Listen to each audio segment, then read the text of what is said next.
So, the relationship between the US and Iran, it's famously tense, right? But what if the real story here isn't about who has the bigger army? There's this one perspective that says it's actually about hidden rules, a whole lot of strategic patience, and a superpower basically caught in a trap of its own making. So let's dive in and unpack that idea. It really gets you thinking, doesn't it? The United States has this unbelievable military presence all over the world. We're talking over 1,000 bases. So why is it that when things get really hot with Iran, the U.S. seems to hesitate? Well, the answer, according to this perspective, is way more complicated than just guns and bombs. And it all starts with a single number. So here's the first piece of the puzzle, and it isn't something you'd find on a battlefield. Nope, it's buried in the American law books, and it's a huge deal. A rule that basically puts the most powerful military in the world on a very, very specific timer. 60. That's the magic number here. The whole idea is that a US president can only go to war on their own for 60 days, just 2 months. After that, everything changes. And get this, it's not a military limit, it's a political one. And it is absolutely central to this entire argument. Okay, so how does this actually work in practice? Well, it's pretty simple, really. Step one, the president decides to take military action. But, and this is the key part, the second that happens, a 60-day countdown clock starts ticking. If they want to keep going past those 2 months, they have to go to the US Congress and get their official stamp of approval. If they don't get it, the whole thing has to shut down, period. And that brings us to the strategy part of all this. The argument is that Iran knows all about this 60-day rule. So what's their move? It's not about a big, direct fight. It's about patience. They can just wait. They can hold their ground, knowing that their opponent's biggest weakness isn't on the battlefield, but back home, with their own politics and that ticking clock. Okay, so that's the legal side of things, but that's just one part of the story. The theory goes way deeper. It argues there are other, more, shall we say, sneaky things going on. Forces designed to tie America's hands from the inside out. And this is where the whole trap idea really starts to make sense. So, according to this source, there are two main ways this trap is sprung. First, there's money, just huge amounts of cash being funneled to buy influence. And the second method? It's way more personal and kind of sinister. We're talking about setting people up, creating blackmail situations, the classic honey trap, to get control over powerful figures. And that right there, that's the core argument. It's not about trying to win a war against the US military. No way.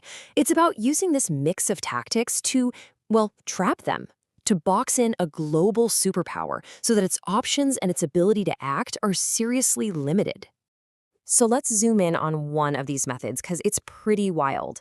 This source lays out a very specific long-game playbook for espionage.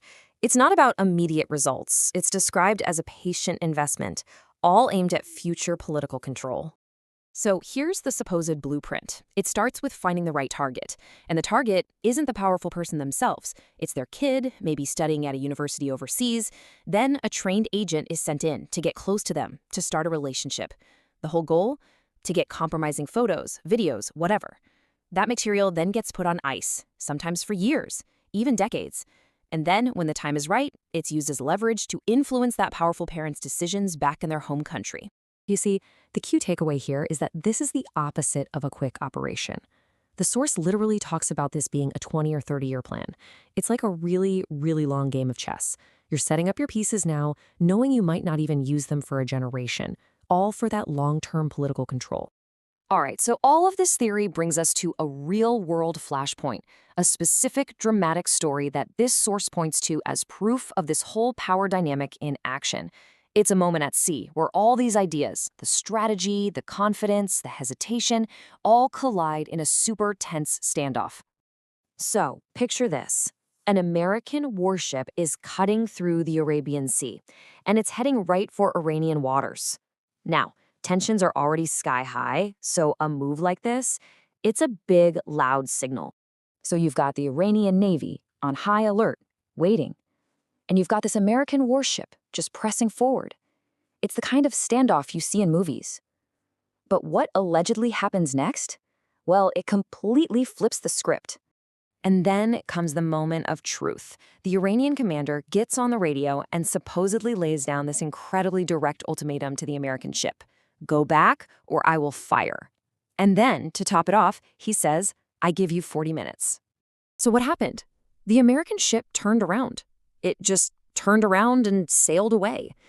For the source telling this story, this is the ultimate proof. A superpower, for whatever reason, backing down from a direct threat. So all of this leaves us with a pretty big question, right? If a superpower can really be trapped by its own laws, by money, by secrets, what does that even say about what power is today? This whole narrative we've walked through suggests that maybe, just maybe, it's not about having the biggest army anymore. Maybe it's about knowing your opponent's rulebook, exploiting their weaknesses, and just being willing to play the long game. It really makes you rethink what being powerful actually means in this crazy complex world of ours.